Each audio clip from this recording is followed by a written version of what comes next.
सर्वांना क्रांतिकारी सप्रेम जय भीम, सप्रेम नमस्कार आणि जय संविधान।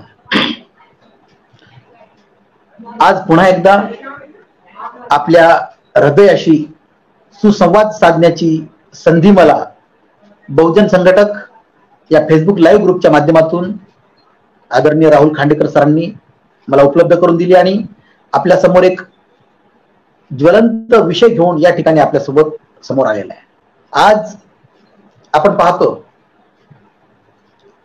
ज्या पद्धतीनं 2019 मध्ये हरियाणा आणि महाराष्ट्र राज्याच्या निवडणुका एकत्रित, विधानसभेच्या निवडणुका एकत्रित झालेल्या होत्या आणि आज महाराष्ट्राच्या विधानसभेच्या निवडणुका अजूनही घोषित झालेल्या नाहीयेत। त्याचप्रमाणे झारखंड आणि महाराष्ट्र या दोन्ही राज्याच्या निवडणुका घोषित करण्याचे अजूनही त्या ठिकाणी निवडणूक आयोगाने केलेल्या नाहीयेत। याचं कारण काय असेल? याचं कारण असं की मुख्य निवडणूक आयोग, केंद्रीय मुख्य निवडणूक आयोग जो आहे तो संविधानिकरित्या घटनात्मक आणि नैतिक कर्तव्याला तिलांजली देण्याचं काम या माध्यमातून होत आहे। आजचा विषय असा आहे की आज महाराष्ट्र राज्याच्या सरकारने जुलै महिन्यापासून लाडकी बहीण योजना आणली आणि त्या माध्यमातून सरकारची तिजोरी एक प्रकारे रिकामी करण्याचं काम चालू आहे। या मागे या येणाऱ्या विधानसभेच्या निवडणुकीच्या माध्यमातून होणारा लाभ ही त्या मागची खरी कारण आहेत। विचार करा, कोणतीही योजना राबविण्यासाठी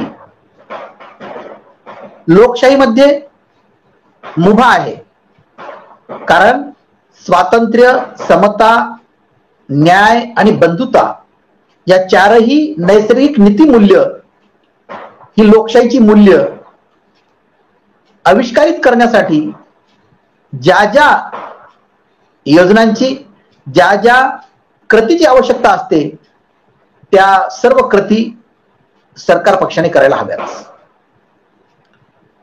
परंतु त्याचबरोबर हे करत असताना दूरदृष्टीचा विचार करून आणि सर्वांगीण विचार करून या गोष्टी करायला हव्या होत्या। जर आज ज्या पद्धतीनं जुलै 2024 पासून हे एकनाथ शिंदे म्हणजे महाराष्ट्र राज्य सरकारने ज्या पद्धतीनं लाडकी बहीण योजना राबवण्याचं आणि अंमलात आणण्याचं ठरवलं, जुलै महिन्याच्या 2024च्या जुलै महिन्याच्या ऐवजी ज्या क्षणी त्यांचं सरकार आलं 2.5 वर्षापूर्वी जवळपास, त्याच वेळेस पासून ही योजना राबवायला काय हरकत होती?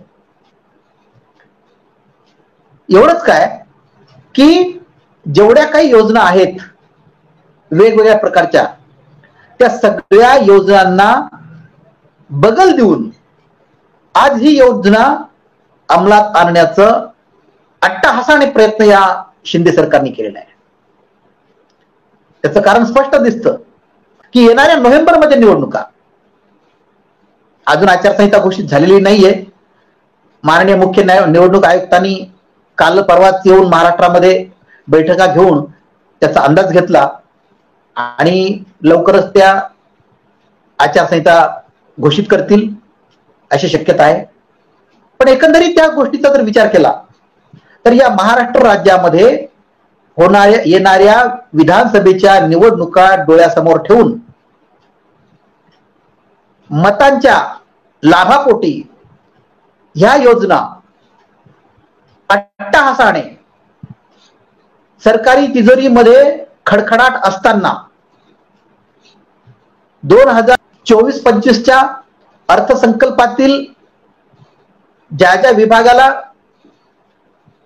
बजेट दिलेलं होतं त्या त्या विभागाचा आणि त्या त्या योजनाचा जो पैसा आहे तो पैसा येनकेन प्रकारे या लाडकी बहीण योजनेसाठी वापरण्यात येत आहे आणि त्यासाठी केवळ कारण एकच की येणाऱ्या विधानसभेच्या निवडणुकीमध्ये आमचं सरकार सत्तेवर आलं पाहिजे या केवळ एकाच राजकीय आमिषापोटी.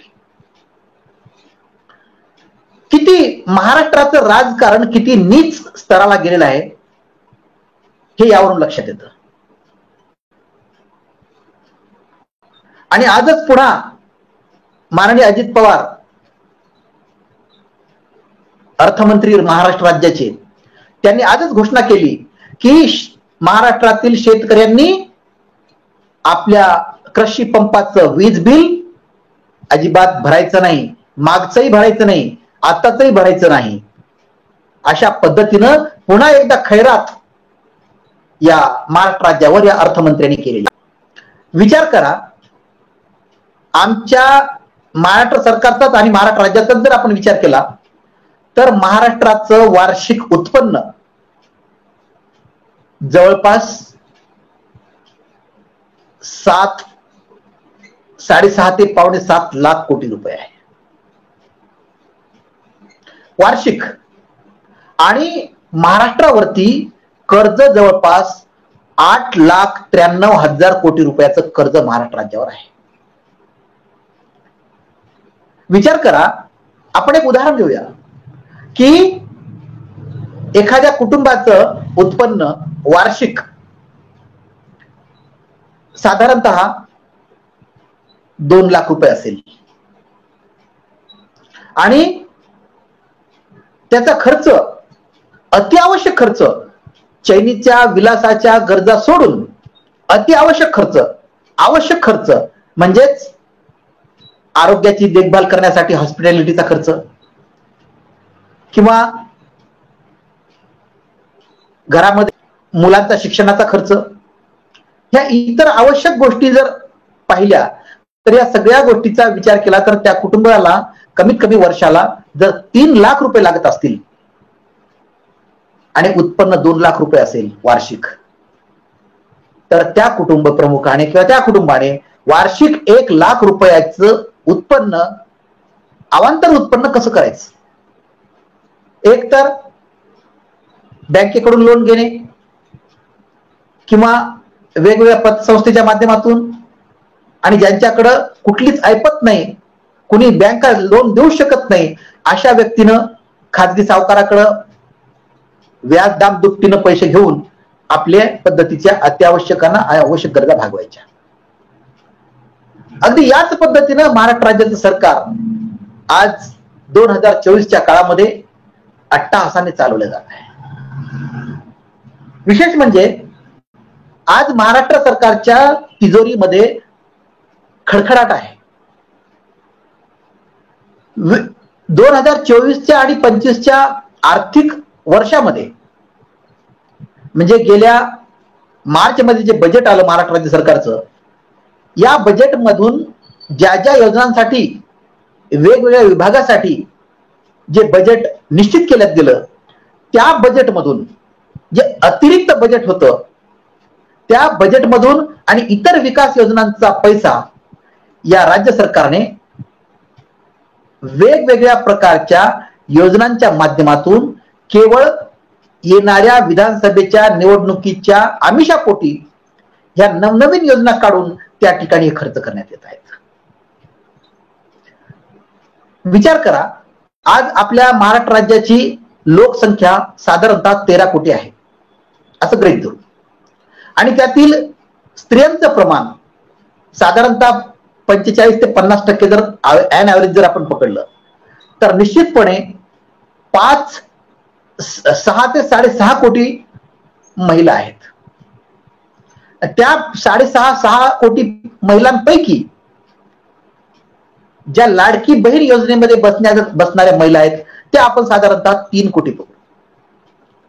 आता या 3 कोटी महिला यांना मासिक 1500 रुपये आणि वार्षिक जवळपास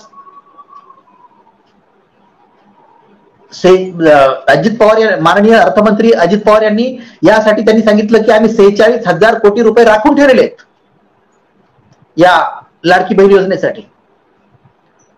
का तर हे पैसे लाडकी बहीण योजनेसाठी आलेले पैसे कुठून आलेत हा जर प्रश्न त्यांना आपण विचारला तर त्यासाठी ते प्रश्नाचं उत्तर देऊ शकत नाहीत. कारण त्याचं कारण हे की ज्या पद्धतीनं एका बाजूला आर्थिक महामंडळ आहेत,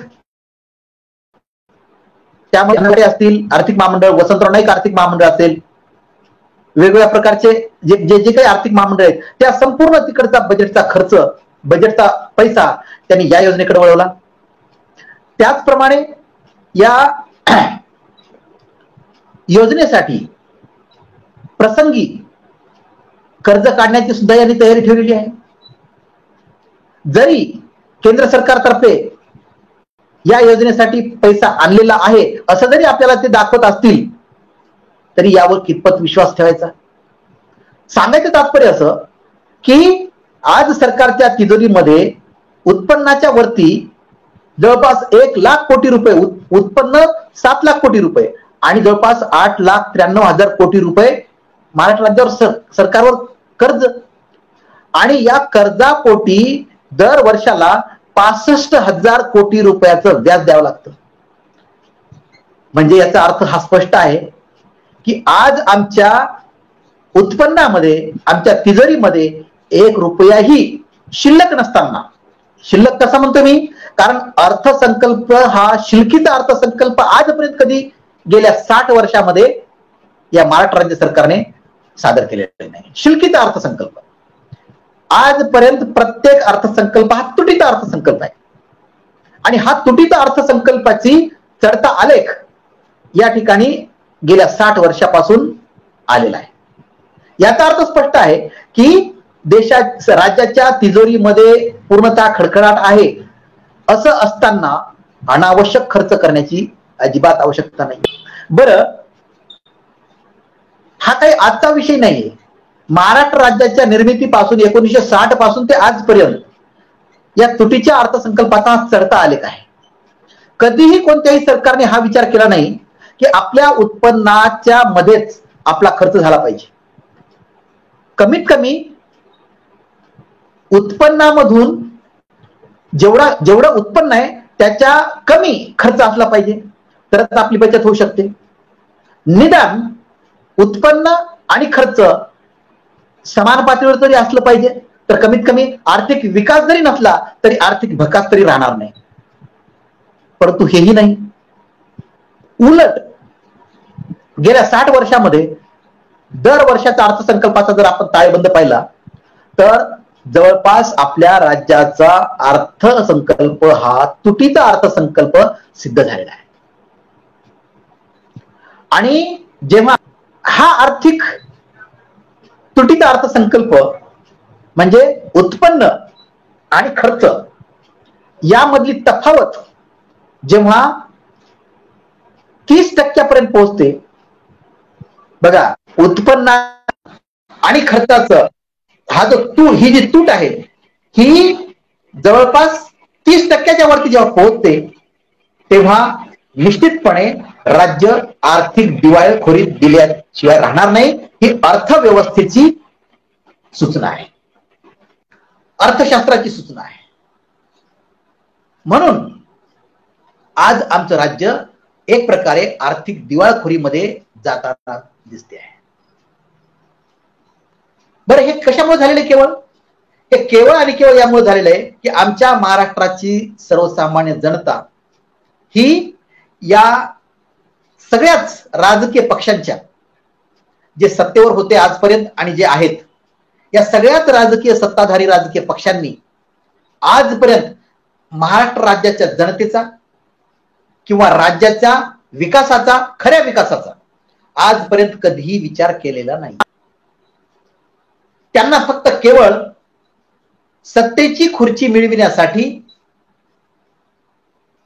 बेरीज वजाबाकी या आकडेवारीच्या राजकारणाच्या खेळामध्ये संपूर्ण लोकशाही यांनी संपवून टाकलेली आहे. संविधानातील वेगवेगळ्या प्रकारच्या अनुच्छेदाचा वाटापळवाटा शोधून त्या मार्गाने राज्यकर्ते या सत्तेवर बसलेले आजपर्यंत सिद्ध झालेले आहेत, राज्यात आणि केंद्रात.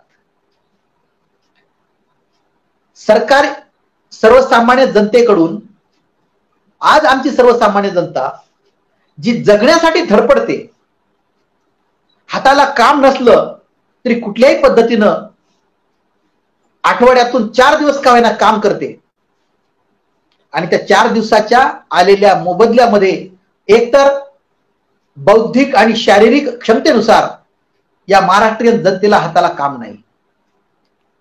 आणि जरी काम असलं तरी महिन्यामधून 15 दिवस सुद्धा भरू शकणार नाहीत अशी अवस्था आहे. आणि या 15 दिवसामधून जे त्या मोबदल्यामध्ये कष्टामधून जे कमवलं जातं त्यामध्ये हा धडपडणारा महाराष्ट्रीयन नागरिक काय करतो, त्या मोबदल्यामधून मिळालेल्या पैशामधून आपला कुटुंबाचा उदरनिर्वाह करतो. आणि हा उदरनिर्वाह करत असताना त्याला ज्या गरजा लागतात, त्याला घरातल्या वस्तूची गरज लागते. मग किराणा सामान असेल, त्यामध्ये वेगवेगळ्या प्रकारच्या वस्तू असतील, त्या प्रत्येक वस्तू त्याला विकत घेऊन जेव्हा उदरनिर्वाह करावा लागतो, केवळ आवश्यक आणि अत्यावश्यक गरजा भागविण्यासाठी, सुखाच्या तर नाहीच. तर या गरजा भागविण्यासाठी किराणा सामानामधून जे वस्तू घ्याव्या लागतात त्या वस्तूच्या किमतीमधून जवळपास 20%, 18%, 28% जीएसटी भरावा लागतो. सीजीएसटी आणि एसजीएसटी त्या ठिकाणी केंद्र सरकार आणि राज्य सरकारला कर द्यावा लागतो. आणि उघडपणे सहज म्हणून जातं की पगारदार नोकरच या देशाचा कर भरतात आणि देशाचा राज्यकारभार चालतो. परंतु आम्ही सर्वसामान्यातल्या सर्वसामान्य नागरिक जेव्हा आम्ही चहा पिण्यासाठी, अंगाला साबण लावण्यासाठी जी साबण विकत घेतो, साखर विकत घेतो, त्या माध्यमातून आम्ही जगण्यासाठी धडपड करतो. आणि या धडपडणाऱ्या जगण्याच्या अप्रत्यक्ष प्रयत्नातून मिळणारा कर हा तुमच्या केंद्र सरकारच्या आणि राज्य सरकारच्या तिजोरीत जातो. आणि त्या तिजोरीतून तुम्ही येनकेन प्रकारे भ्रष्टाचाराच्या माध्यमातून आम्हाला वेगवेगळ्या प्रकारचे आमिष दाखविण्याच्या माध्यमातून आपण आम्हाला जगता जगता मरण्याच्या आणि मरता मरता जगण्याच्या दयनीय अवस्थेमध्ये सोडून दिलेलं असतं. तुम्हाला म्हणजे सर्वच सत्ताधारी राजकीय पक्ष आणि त्यांच्यासोबत असणारी सगळी मंडळी, या सगळ्यांना आणि त्याचबरोबर यांना सपोर्टिंग असणारे भ्रष्ट सनदी अधिकारी, कर्मचारी, या सगळ्यांच्या या भ्रष्टाचारी प्रयत्नामुळे आज आमचं राज्य आणि आमचा महाराष्ट्र रसातळाला गेलेला आहे, केवळ आणि केवळ तुमच्यामुळे.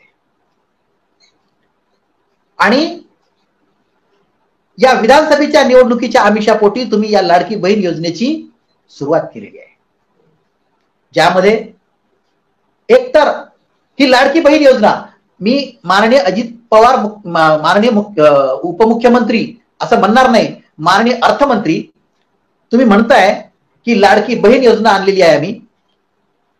जर ही योजना, मी ओपन चॅलेंज सांगतो तुम्हाला, जर ही योजना अजित पवार साहेबांनी, फडणवीस साहेबांनी, शिंदे साहेबांनी आणि एकंदरीत त्यांच्या संपूर्ण मंत्रिमंडळाने त्यांच्या स्वतःच्या कमाईतील पैशाने जर ही योजना राबवली असती, सरकारच्या तिजोरीतून अजिबात नाही, तुम्ही तुमच्या स्वतःच्या उत्पन्नाच्या, तुम्हाला जे मानधन मिळतं, तुमची जी आजपर्यंतची जी संपत्ती आहे, जी संपत्ती तुम्ही निवडणूक आयोगाच्या फॉर्म मध्ये भरता, त्या संपत्तीमधून जर ही लाडकी बहीण योजना जर तुम्ही राबवली असती आणि 1500च्या ऐवजी तुम्ही फक्त 500 रुपये दिले असते, तुमचं सरकार पुढे येऊ की न येऊ, तुमचं या 2024च्या विधानसभेच्या निवडणुकीच्या नंतर तुमचं सरकार येऊ की न येऊ, तुमच्या या मंत्रिमंडळाच्या सदस्याच्या माध्यमातून तुमच्या स्वतःच्या उत्पन्नाच्या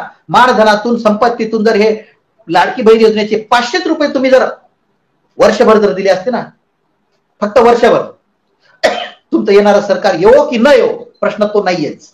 आणि सरकारी तिजोरीमधून न देता तुमच्या स्वतःच्या उत्पन्नातून जर दिला असतं तर आज तुम्हालाच आमच्या लाडक्या बहिणी तुम्हाला आशीर्वाद दिले असते. पण नाही, होऊ शकत नाही असं. का? देशाला राज्याला लुटण्याचं काम तुम्ही केलेलं आहे. वेगवेगळ्या भ्रष्टाचाराच्या माध्यमातून विचार करा, 70,000 कोटी रुपयाचा घोटाळा माननीय प्रधानमंत्री मोदी मध्य प्रदेशच्या इंदोरमध्ये सांगतात. 70,000 कोटी रुपये. आणि लाडक्या बहीण योजनेसाठी वर्षाचे फक्त 46,000 कोटी रुपये आहेत. विचार करा, 46,000 कोटी रुपये आणि 70,000 कोटी रुपये किती तफावत आहे हो? आणि या 70,000 कोटी रुपयाच्या भ्रष्टाचाराच्या माध्यमातून माननीय प्रधानमंत्री नरेंद्र मोदी यांनी तुमच्यावरती बोट ठेवलेलं आहे. आणि तुम्ही ताबडतोब 2 दिवसामध्ये कोलांट उडी मारली. ज्यांचं बोट धरून तुम्ही चालायला शिकलात राजकारणाच्या मार्गाने, त्यांचं बोटच तुम्ही कापून घेतलं, त्यांचं मनगट तुम्ही कापून घेतलं आणि चौथा सुभा निर्माण करून सोबत भ्रष्टाचारी मंडळींना घेऊन एक तर ईडी एनआयच्या माध्यमातून जेलमध्ये जावं लागलं असतं किंवा इकडं मंत्रीपद उपभोगायला भेटली. या एनकेन प्रकारे अशा प्रकारे तुम्ही या माध्यमातून या राज्याला आणि या लाडक्या बहीण योजनेच्या माध्यमातून आम्हाला म्हणजे संपूर्ण महाराष्ट्राला एक प्रकारे आर्थिक दिवाळखोरीच्या दिशेनं घेऊन जाण्याचं तुम्ही निश्चित केलेलं आहे. आणि यासाठी तुम्ही म्हणजे शिंदे सरकार, तुम्ही म्हणजे महाराष्ट्र सरकार, या महाराष्ट्र सरकारने अशा पद्धतीने वेगवेगळ्या प्रकारच्या योजनांचा पैसा इकडे वळवल्यामुळं आज महाराष्ट्रातील विद्यार्थ्यांच्या ज्या स्कॉलरशिप्स आहेत अजूनही त्या स्कॉलरशिप्स जमा झालेल्या नाहीयेत. जो सामाजिक न्याय विभागासाठी जे बजेट आहे ते बजेट कुणीकडे गेलं? बार्टीच्या माध्यमातून, सारटीच्या माध्यमातून ज्या सामाजिक न्याय विभागाच्या माध्यमातून ज्या पद्धतीनं त्यांच्यासाठी बजेट तयार राखून ठेवलं जातं ते बजेट आज या लाडक्या बहीण योजनेकडे गेलेलं आहे. आणि तुम्ही आजच सांगितलंय माननीय अर्थमंत्री की मी आचारसंहिता लागू होण्याच्या अगोदरच ऑक्टोबर आणि नोव्हेंबरचे 3,000 रुपये प्रत्येकी 1,500 रुपये 3,000 रुपये आम्ही आचारसंहिता लागू होण्याच्या अगोदरच तुमच्या खात्यावर जमा होतील. आणि जर तुमचं सरकार नाही आलं तर काय करणार? अर्थात नाही देणार. म्हणजे याचा अर्थ स्पष्ट आहे की या आमिषापोटी, राजकीय आमिषापोटी आपण या योजनेची निर्मिती केली आणि त्या माध्यमातून तुम्ही जात आहात. या महाराष्ट्र राज्याच्या गेल्या 2.5 वर्षाच्या राजकीय उलथापालथीमध्ये जेवढा महाराष्ट्र खाली गेलेला आहे आजपर्यंत दुसरा कुठलंही राज्य या देशामध्ये अजून गेलेलं नाही. कारण केंद्र शासनाच्या माध्यमातून जी काही योजना या राज्यामध्ये राबवली जाते ही योजना केवळ हाय प्रोफाईल लोकांसाठी आहे. वंदे भारत रेल्वे असेल, डिजिटल इंडियाच्या दिशेने जाणारी महाराष्ट्र राज्याची दिशा असेल, वेगवेगळ्या प्रकारचे प्रधानमंत्री मोदींनी उद्घाटन केलेले आहेत, वेगवेगळ्या प्रकारचे कॉर्पोरेट जगताचे स्वप्न त्या ठिकाणी दाखवून अनेक उद्घाटन केलेली आहेत. आणि हे करत असताना सोबतच हिंदू राष्ट्र बनविण्याच्या माध्यमातून तुम्ही संविधान मंदिराची निर्मिती करण्यासाठी उद्घाटन केलेलं आहे. तुम्ही वेगवेगळ्या मंदिरांना अनुदान देऊन त्याचं पुनरुज्जीवन करण्याचं काम सुद्धा या ठिकाणी केलेलं आहे. म्हणजे एकंदरीत सांगायचं असं की हिंदू राष्ट्र बनविण्याच्या अट्टहासापोटी तुम्ही येथील सर्वसामान्य जनतेला एका अंधश्रद्धाळू, एका धर्माकडे विशिष्ट घेऊन जाण्याचा हा जो प्रयत्न आहे हा संविधान विरोधी आहे, लोकशाही विरुद्ध आहे. आणि त्यासाठी आज मी या माध्यमातून आपल्याशी संवाद साधतो महाराष्ट्रातील जनतेला की ही जी लाडकी बहीण योजना आहे किंवा कृषी पंपाचं शेतकऱ्यांचं वीज माफी किंवा वीज न भरण्याचा जो आदेश आहे, या सगळ्या गोष्टी आपल्याला मतदानाच्या आमिषापोटी यांनी निर्माण केलेल्या आहेत. आणि महाराष्ट्रातील सर्व मतदारांना एक कळकळीची विनंती मी आपल्याला यामधून करतोय की येणाऱ्या विधानसभेच्या निवडणुका या महाराष्ट्र राज्यातील या निवडणुकामध्ये आपण कुठल्याही अशा प्रकारच्या या सत्ताधारी आणि विरोधी पक्षांच्या कुठल्याही आमिषाला बळी न पडता आपला जो संविधानातील मूलभूत हक्कामध्ये सर्वोच्च स्थान असलेला जो मताचा अधिकार आहे, तो मताचा अधिकार आपण संविधानिकरित्या जबाबदारीनं पार पाडला पाहिजे. कुठल्याच आमिषाला बळी पडायचं नाही. की लाडकी बहीण योजना असो, कृषी शेतकऱ्यांसाठी कृषी पंप असलेला वीज बिल थकीत माफी असो, किंवा आणखी काय काय या 8 दिवसात 10 दिवसात आचारसंहिता लागू होण्याच्यात काय येऊ शकते याची कल्पना करू शकत नाही आपण. त्या सुद्धा आमिष असो, कुठल्याही आमिषाला बळी न पडता महाराष्ट्रातील जनतेने संविधानातून जागृत होऊन आणि आपलं नैतिक हक्क आणि कर्तव्य काय आहेत याचा विचार करून त्या उमेदवाराला आपण निवडून दिलं पाहिजे. जातीचा विचार करायचा नाही, धर्माचा विचार करायचा नाही, कुठल्याही प्रकारच्या वंशाचाही विचार न करता केवळ आणि केवळ तो उमेदवार संविधानवादी असला पाहिजे, तो उमेदवार तुमच्या हृदयातील सद्सद्विवेक बुद्धीशी परिचित असला पाहिजे आणि तो उमेदवार कुठल्याही प्रकारचा आरोप असलेला, कोर्टाने ठपका ठेवलेला तो उमेदवार नसला पाहिजे. आणि या सामदाम दंडभेदाच्या कूटनीतीला बळी न ठरलेला असला पाहिजे. अशा प्रकारच्या सद्विचारी असलेल्या उमेदवाराला आपण निवडून द्यावं, अशा प्रकारचं आव्हान मी यामधून आपल्याशी करतोय. कारण एक तर आपला मूलभूत हक्क जो आहे मताचा अधिकार हा इलेक्ट्रॉनिक वोटिंग मशीननी हिरावून तर घेतलेलाच आहे, यामध्ये काही प्रश्नच नाहीये. कारण जेव्हा शरद पवारांचा गट फोडून अजित पवार गट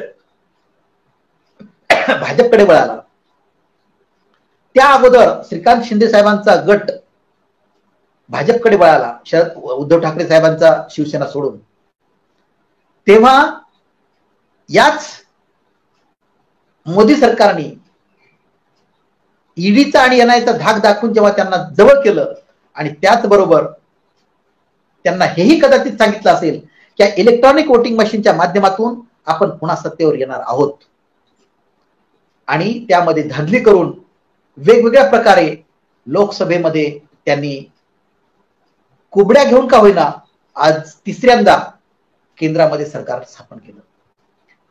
आणि हीच या अजित पवार आणि शिंदे गटाला आत्मविश्वास वाटला आणि पुन्हा या महाराष्ट्रामध्ये सुद्धा आपलं सरकार येईल या आमिषापोटी या दोघांनीही या नरेंद्र मोदी सरकारच्या सोबत राहून या विधानसभेच्या निवडणुका जिंकण्याच्या प्रयत्नामध्ये आहेत. आणि त्यासाठी मोदी सरकारकडून वेगवेगळ्या प्रकारचे बजेट घेऊन आणि संपूर्ण जीएसटीचा पैसा जे येईल तो सुद्धा यामध्ये टाकून आणि इतर योजनांचा पैसा या अशा प्रकारच्या योजनांच्या माध्यमाकडे वळवून त्या ठिकाणी लोकांना, सर्वसामान्य जनतेला, शेतकऱ्यांना वीज बिल माफ करून आणि या लाडक्या बहीण योजनेसारख्या अनेक योजना राबवून लोकांना आकर्षित करण्याचं काम या महाराष्ट्र राज्य सरकारनं आत्ताच्या या घडीला केलेलं आहे. या मागे फक्त हीच भूमिका आहे की जेव्हा या राज्यामधून भाजपाचा पूर्ण जवळपास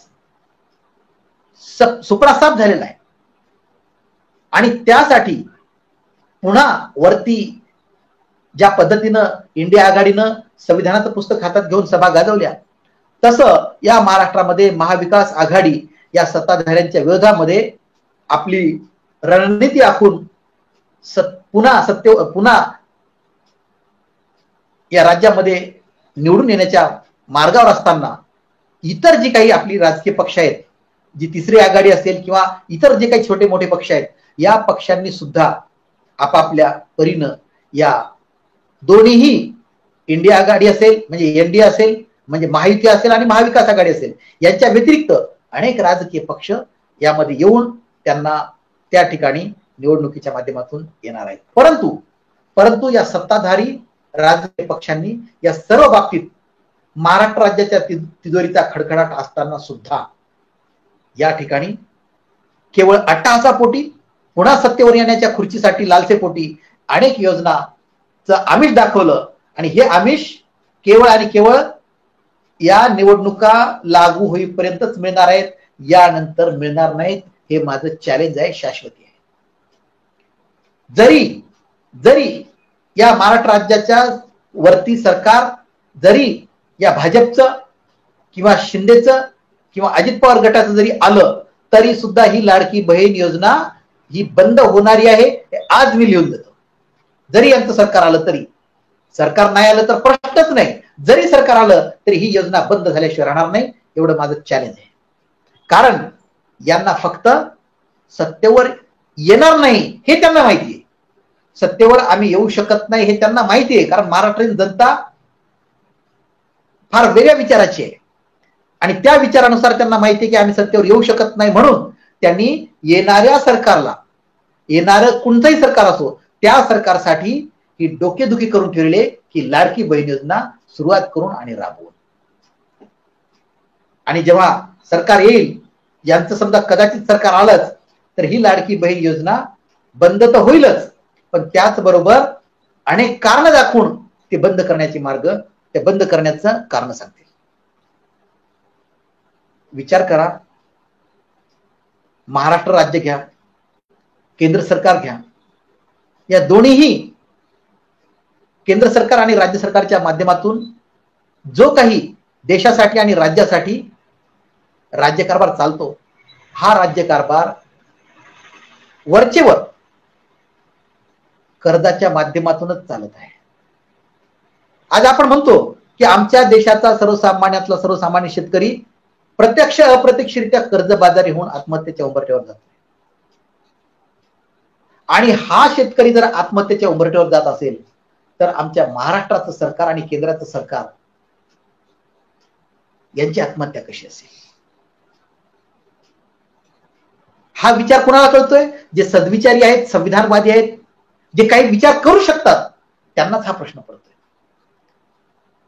आम्हाला काय करता येईल या राजकारण्यांच्या विरोधात यांना संविधानावरती 100% राज्यकारभार कसा चालवावा यासाठी काय करणं भाग पडेल, हा विचार आमच्या डोक्यामध्ये सतत असतो. जेणेकरून हे तुटीचे अर्थसंकल्प बंद झाले पाहिजेत, स्थिर अर्थसंकल्प आले पाहिजेत, त्यानंतर शिल्कीचे अर्थसंकल्प आले पाहिजेत, यासाठी आमचा अट्टहास असतो. परंतु या संविधानिक मूल्यामधून जी स्वातंत्र्य, समता, न्याय आणि बंधुता प्रस्थापित करण्यासाठी त्याला जे जे लागतं, जे जे करावं लागतं ते करण्याचं काम आपल्याला करणं भाग आहे. विचार करा महाराष्ट्रातील जनतेनो की आपल्याला या सर्वच राजकीय पक्षांनी, सत्ताधारी असतील किंवा विरोधक असतील, या सर्वांनी आपल्याला कर्जाच्या खाईमध्ये बुडवून टाकलेलं आहे, डुंबवून टाकलेलं आहे. आम्ही श्वास सुद्धा घेऊ शकत नाही अशी अवस्था निर्माण झालेली आहे. आणि या परिणामी आम्हाला आत्महत्येचा उंबरठा ओलांडावा लागत आहे. इकडे शेतकऱ्यांची आत्महत्या, इकडे शहरी भागातील जो कामगार वर्ग आहे, ज्याला रिअल इस्टेट म्हणतात, त्या कामगार वर्गाची सुद्धा दयनीय अवस्था आहे. अशा अवस्थेमध्ये आम्ही आर्थिक विकास कसा साधू हा सर्वात मोठा प्रश्न येतो. आणि इथं तर सर्वच राजकीय पक्ष आम्हाला महाराष्ट्राचा विकास करायचा आहे. विकासाच्या अर्थशास्त्रातील शब्दाची व्याख्या काय आहे? आर्थिक विकास कशाला म्हणायचंय? केवळ आर्थिक उलाढाल म्हणजे विकास नव्हे, तर विकासाचा अर्थ आहे की तुम्ही जेवढं उत्पन्न आहे त्या उत्पन्नापेक्षा कमी खर्च करून जी शिल्लक राहील त्या शिल्कीमध्ये वाढ करायची, आणि त्या वाढीला बचत म्हणायचं आणि ती बचत म्हणजे विकास झाला. या अर्थशास्त्राच्या विकास व्याख्येमधला ही जी व्याख्या आहे त्या विकासाच्या व्याख्येनुसार आज आमचं राज्य चालत नाही, देश सुद्धा चालत नाही, ही वस्तुस्थिती आहे. आणि म्हणून या माध्यमातून आमचा देश आणि राज्य पूर्णतः जनतेला विकासाच्या योजनांचा गाजर दाखवून, जनतेला वेगवेगळ्या प्रकारच्या योजनेचं गाजर दाखवून आज आम्हाला महिलांना, आमच्या भगिनींना लाडकी बहीण योजनेच्या माध्यमातून महिन्याला 1500 रुपये देऊ करण्याची जुलै महिन्यापासून सुरुवात केली. आणि कालचीच घटना आहे, आज 5 दिवसापूर्वी जे 100 रुपयाला सोयाबीनच्या तेलाची 1 लिटरची बॅग होती ती आज 135 रुपयाला केलेली आहे. म्हणजे इस हाथ से दो और ये हाथ से लो. 135 रुपयाला सोयाबीन तेलाची बॅग, त्याच भगिनीसाठी, लाडक्या बहिणीच्या साठी 1,500 रुपये महिन्याला द्यायचे. आणि एक तर सगळ्या बहिणींना मिळालेली नाहीये, 100% महिलांना या लाडक्या बहीण योजनेचा लाभ मिळाला नाही. आणि तरी सुद्धा 135 रुपयाला आज ही जी तेलाची बॅग केलेली सोयाबीनची, याचा अर्थ त्या लाडक्या बहिणीचा हा गळा घोटण्याचं काम आहे. आणि हे काम महाराष्ट्र सरकार करते. हे काम राज्य सरकार आणि सत्ताधारी करते.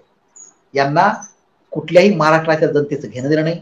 यांना फक्त 5 वर्षातून येणाऱ्या एकदा होणाऱ्या निवडणुका विधानसभेच्या, त्या निवडणुकामध्ये आम्ही फक्त बटन दाबावं, त्यांच्यासाठी एवढीच त्यांना अपेक्षा आहे. पुन्हा 5 वर्षासाठी निवडून आले की पुन्हा 5 वर्षासाठी आमच्यावर वेगवेगळ्या प्रकारच्या कर्जबाजारी करून आम्हाला नेस्तनाबूत करण्याचं आणि दयनीय अवस्थेत सोडून देण्याचं काम हे करत असतात. तेव्हा आपल्याला सर्व प्रकारे येनकेन प्रकारे आपल्याला जागृत होऊन या सत्ताधाऱ्यांच्या विरोधात आपल्याला रान उठवणं भाग आहे. आणि त्यासाठी आपल्याला जो मताचा अधिकार आहे तो मताचा अधिकार आपण डोळसपणे त्याचा वापर केला पाहिजे. मग ईव्हीएमचं बटन असेल किंवा बॅलेट पेपर असेल, बॅलेट पेपरची तर शक्यता खूप कमी आहे, परंतु ईव्हीएमचं बटन दाबून आपल्याला यांना त्यांची जागा वटण्यावर आणून द्यावी लागेल. मला हे म्हणायचं नाही की या पक्षाला मतदान करा, त्या पक्षाला मतदान करा, मी हे म्हणणार नाही.